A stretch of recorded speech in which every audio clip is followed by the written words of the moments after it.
I'm Eric Butz. And I'm Jim Butz. We are SuicideFantasyFootball.com, coming to you from the War Room to talk about... I love it when you say War Room. It's so awesome. I feel like, War Room. Yeah, there's football. We're in war. Yes. Let's talk about Kevin Kolb, Jim.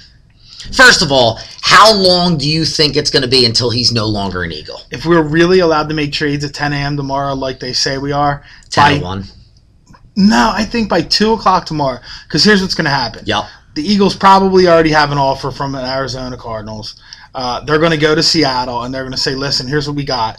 Either beat it or we're taking the offer. I think they're going to wind up taking it. See, but here's what I don't understand. The Arizona Cardinals are in a division where every team except the Rams need a new quarterback. So don't you think it's likely that we might kind of hold out for a little bit, try and get San Francisco involved, they've already been try talking. and get Seattle. They're lying. They've been talking, but that was before things could happen. No, it's not. But they know. They're saying wink, wink, hypothetical. Listen, the people that run this game play to win, and they all know that they're only going to have 5 days to make all these moves. If you don't think that they're calling each other and saying, off the record, but would they're you playing give me... poker. Yeah, but listen, but when it turns on, it turns on. The Eagles don't have time to play games because if they don't trade for Dominique Rodgers-Cromartie and they don't get Ike Taylor, then they're going to have Dimitri Patterson out there playing cornerback. So they don't have time to play around. We still got Joseph as a free agent. There's only a couple, and they're not going to. I want them to sign Osama. They're probably not going to do it if they're going to go after.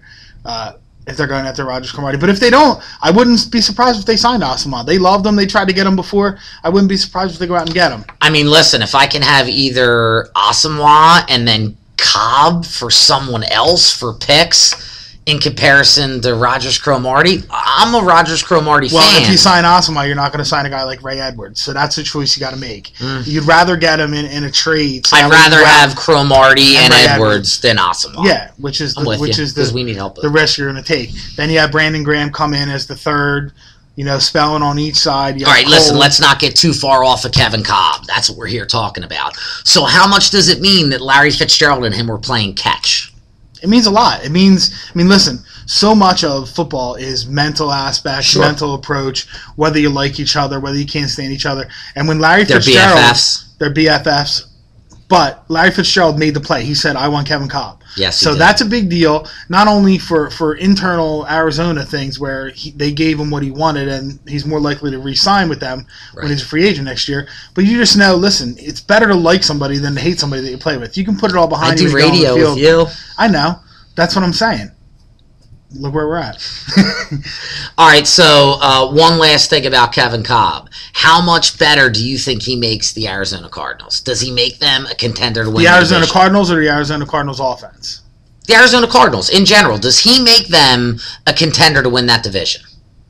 It's a weak division. Yes, so. He automatically makes them a contender to win the division. What are the chances of him being a Pro Bowl quarterback in the next 2 years?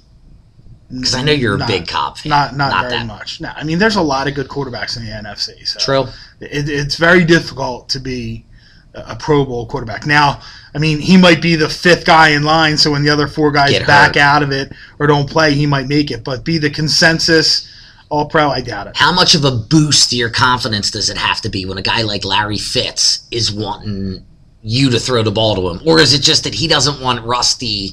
whoever it was, I don't think, all the other bums like Derek Anderson that were throwing the ball to him last year. It's the Brad Lidge kind of thing. I don't think Kevin Kolb lacks any confidence. He's a confident dude. He's been a quarterback his whole life. He's always been successful. He is a quarterback. I don't think he doubts whether he can do it or not.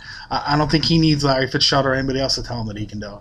All right. I think Kevin Kolb, 5th best quarterback in the NFC this year. Number-wise in fantasy football. So what I'm saying is... Top 5 in the NFC or top 5? Top 5 in the NFC. Yeah, so to me... Well, listen, it is saying a lot because a lot of people aren't saying this. Kevin Kolb is a starter in fantasy football this year in a 12-team league. Because there's 7 better quarterbacks in the AFC. I think he starts because they're going to be putting up numbers. He's going to be bombing. He's going to be throwing the ball.